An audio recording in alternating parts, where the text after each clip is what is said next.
football in Canada. Off three! Monday! Hurry! The hunt! A special game. Well, our field is bigger, our balls are bigger, and our players are smarter. They have to be. We're Canadian, eh? A unique game. Football, the all-American game, is in fact a Canadian invention. 3 downs, the single point, and 1 extra man help make it so. I would call it a delightfully unique brand of football. Played nowhere else on earth. It is a rare game. The fact that there's not many bad athletes on the field now, whereas in the past you could find Waldo, but now there's not many Waldos out there on the field. Canada's game, except for hockey and maybe curling. The Canadian Football League. Episode 6. The CFL, tweaking football to evolve a similar game, some would say a faster game, maybe even a better game, with rules that make it altogether unique. A $48 bowl donated by Lord Earl Grey, Governor General of Canada in 1909, was first won by the University of Toronto. Thursday! Hurry! The hunt! The 1 yard's off the ball, there's only 3 downs in comparison to 4. There's 12 guys on each side of the ball in comparison to 11. And of course, inside of 3 minutes in the second and the fourth quarter, the clock is stopping. So, I mean, there's so many different things that people have to get used to. But I think one of the biggest things that people had to get used to was the 5-yard rule on the punt returns and stuff. Because I've seen many people always ask me about that. And they're like, hey, you mean you actually can score a point if you miss a field goal? And you can return it out if they don't miss it. You get a touchdown if you run all the way back. But the thing is, people always say, man, that's different, but that's exciting. If a kicker misses a field goal, he can actually pay for it. Like down home, if you miss it, just goes into the stands or hits the net, and we move on. But that's the difference in the game, and something that a lot of people have to imply into their knowledge when they're watching this game appear. But it's something that all people love. Henry Burris, who is 41, was named the league's most outstanding player last season. From Oklahoma, went to college at Temple, Burris guided the expansion Ottawa Redblacks to the Grey Cup game last season in just the organization's second year as a franchise. He was polite, kind, and thanked me for coming out. And I'm entering my 21st season in professional football, 3 in the NFL with Green Bay back under Brett Favre, and with the Chicago Bears for 2 years. But I'm in the best place I could be, playing the best game in the best league that there is. To be one of those 41 quarterbacks having a chance to go out and start for their teams, it's been a dream come true. To be able to play this many years, 21 years of professional football, not many people can say they've accomplished this, but just to have the chance, the Canadian Football League gave me that opportunity. And I had my chance. I went back to the U.S., but when I was down there and, not really getting the opportunity, having to deal with politics, I said, hey, just let me go so I can go play. And the Canadian Football League welcomed me with open arms, and coming up here and having a chance to play for this long and be able to set this many records, win this many Grey Cups, and help turn around organizations, and to be a part of, reinstating the Ottawa football tradition and being a part of that rebirth. It's been a special journey for me, and the Canadian Football League helped make this happen for me, and that's why I'll always be an ambassador for this league when I'm playing, while I'm playing now, and even when my days are over with, I'll always talk big about the Canadian Football League. When we talk about exciting football, especially growing up as a kid in the U.S., it was always those spread offenses that would put up a lot of points, a lot of yards, keep the fans out of their seats. Trying to think what to expect next. I mean, because there's so many different possibilities that can happen in this game with all the different motions that take place. This is an offensive style game, but the defenses have definitely made a move over the past 10 years as far as making the game more complex as far as from an execution standpoint. But you see a lot of the NFL and college football teams now going to spread offenses that they've all inherited from the CFL. But to me, this is the better game because it's so much more wide open. It's more of a challenge to a quarterback to be effective in this game.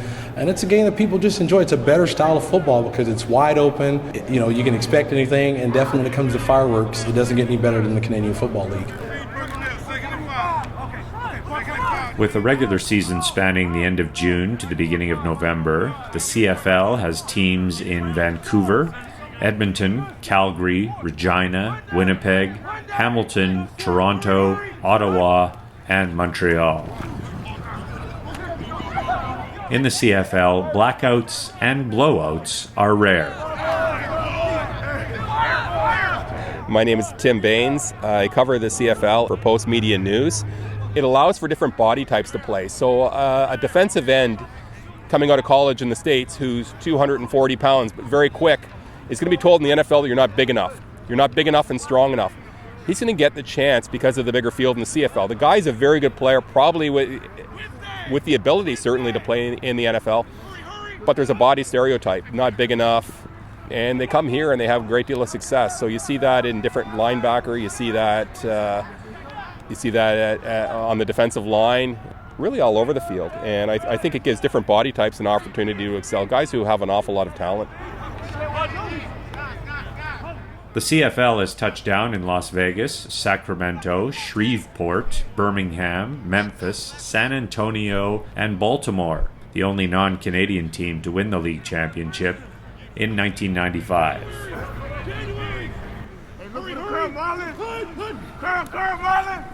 Outside rules like one less down, a wider and longer field, one extra man, 1 yard off the line of scrimmage, and no fair catch, the CFL is distinct because it is not a league flush with... The average salary of a newcomer to the CFL is about $51,000. Not bad for 6 months' work. Tough, given the exchange on the return home. $51,000 is about $38,500 US. Some of these guys are trying to feed families back home. A lot of these guys look at it as an opportunity maybe to springboard themselves back into the NFL. Nothing wrong with that at all. If they can play well enough up here, get back to the NFL, earn a little larger, 10 times the salary, then more power to them. This is a good showcase for them. But money and security, football is not a long-term thing. A lot of these guys aren't, outside of Henry Burris, a lot of these guys aren't in the game for a long time. They have to make their money while they're in it. So passion for the game only takes you so far. It doesn't put food on the table.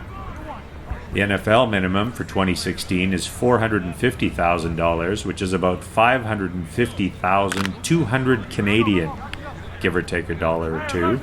Despite a general population and football sports machine, both at a fraction to that of the U.S., the CFL has positioned itself more community than corporate. And I know many coaches and players that have played up here that they talk about their best time they had in football was working in the CFL because of the interaction with the people. And some of the people in the NFL is a great league, obviously, but people think of that more as a business. Here we preach more of a family atmosphere and buying into being a part of something. Rick Campbell is a CFL coach for the Ottawa Red Blacks. He's Canadian, though has lived all over the U.S. We shook hands and spoke nose to nose, not mic to mic. If you think about it, Canada's got less population than California. They're similar, but a little bit less, so you're fitting a whole football league into something that size. The players are very accessible. We want to make it where the fans and the players and the coaches and everybody interacts so that you feel like you know the guys on the field, and it truly is a special league. I mean, I think it all comes down to money. It comes down to all the betting that goes on with the NFL. I'd say those are the two biggest things, and obviously the fact that there's just so many high-priced athletes that are really, they're like rock stars type of thing. And we don't have that in our league. Our league is about guys who are doing this because they love the game, but also they're genuine people who want to play the game for the game as opposed to for the money. Marcel Desjardins, General Manager, Ottawa Red Blacks. Teams make a point of getting their players out there and into the community so people can realize that they can actually, interact with these people.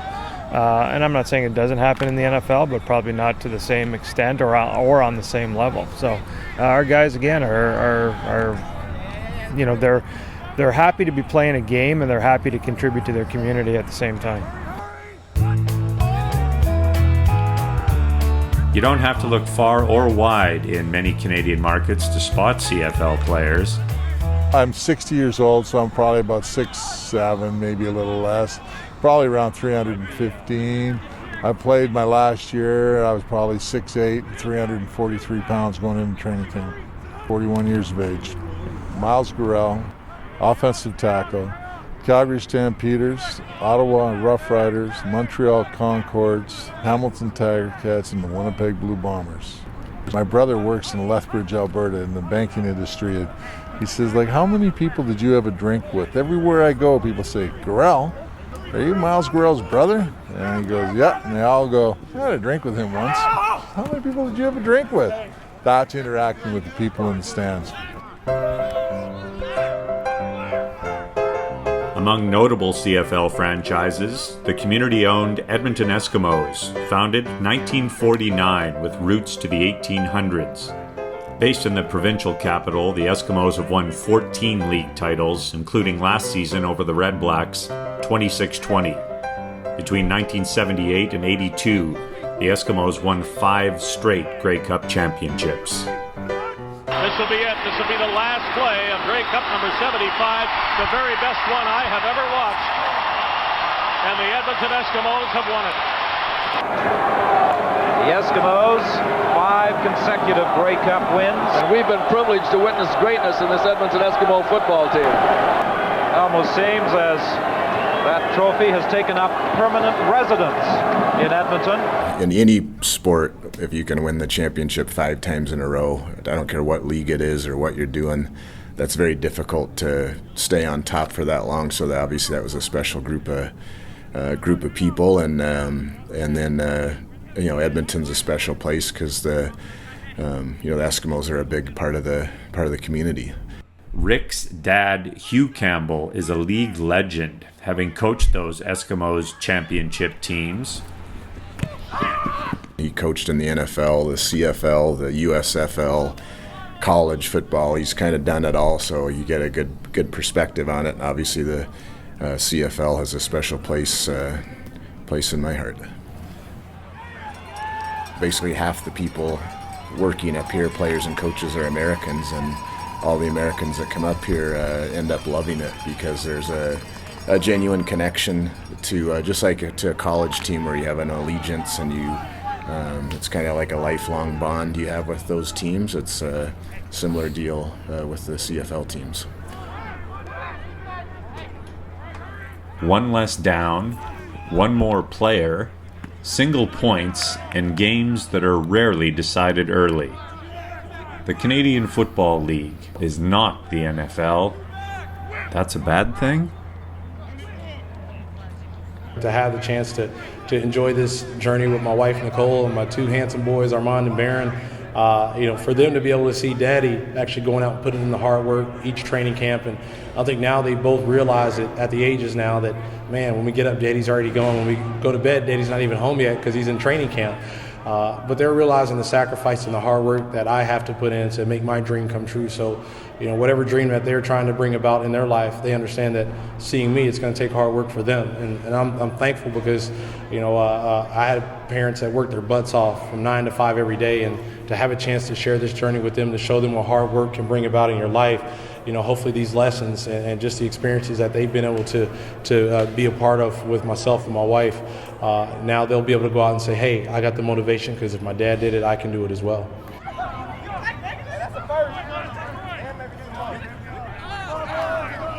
My dad was a social worker for public schools, helping kids who came from just broken homes find a way to get to universities, and whether it was getting athletic scholarships or getting academic scholarships, getting different types of tuition breaks, whether it was through financial aid or something like that.